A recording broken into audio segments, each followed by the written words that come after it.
बालाघाट से जहां नक्सलियों की बड़ी साजिश नाकाम हुई है। सुरक्षा बलों को बड़ी संख्या में डंप जो नक्सलियों का सामान था, हथियार थे, पैसे थे, वो मिले हैं। सेमी ऑटोमेटिक राइफल, डेटोनेटर हथियार बरामद किए गए हैं। मेडिकल किट, बारूद और विस्फोटक सामग्री भी जब्त की गई है। 11,97,000 रुपए का सामान जब्त किया गया है। एक्सक्लूसिव तस्वीरें आपकी टीवी स्क्रीन पर।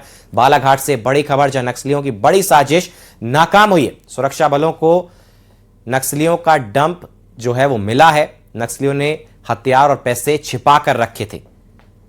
सेमी ऑटोमेटिक राइफल, डेटोनेटर और हथियार कई अन्य बरामद किए। मेडिकल किट भी थी, बारूद था और विस्फोटक सामग्री भी जब्त की गई है। 11,97,000 रुपए का सामान जब्त किया गया।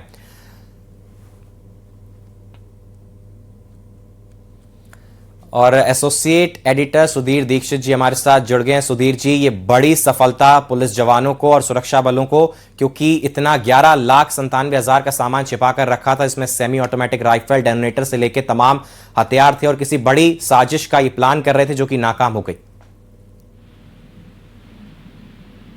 देखिए, इसमें जो पूरी जो जानकारी है, जो इकट्ठा हुआ है, इससे जो सामान मिला है उसमें डेटोनेटर है और ये सरेंडर नक्सली है। इसमें कोई साजिश वाला मामला नहीं है कि ये कोई साजिश कर रहे थे या वो नाकाम हुई है। जिन सरेंडर ने पिछले दिनों नक्सलियों ने जो सरेंडर किया था सुरक्षा बलों के सामने और सरकार के सामने जो सरेंडर किया था, उन्हीं नक्सलियों ने ये निशानदेही दी है कि उनके हथियार कहाँ पर छुपे हैं और रुपए कहाँ पर छुपे हैं।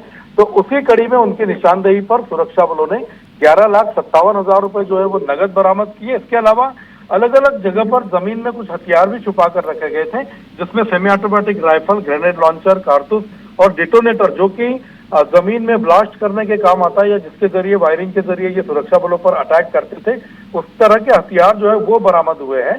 और साथ ही साथ मेडिकल किट भी, यानी कि इनके पास जो भी सामान रखा हुआ था, जिन नक्सलियों ने सरेंडर किया है, उन्होंने सुरक्षा बलों को और पुलिस को निशानदेही पर बताया कि हमारा ये सामान हमने यहाँ पर छुपा के रखा हुआ है। तो उसी में तो डिब्बे में रखे हुए करीबन 11.5 लाख रुपए इसमें बरामद किए गए। और इसी तरह लगातार जो नक्सली सरेंडर कर रहे हैं, जैसे कि मुख्यमंत्री डॉक्टर मोहन यादव ने भी कहा था कि मध्य प्रदेश का जो आखिरी रजिस्टर नक्सली दीपक जो है, उसके सरेंडर के बाद मध्य प्रदेश से लगभग नक्सलियों का खात्मा हो चुका है।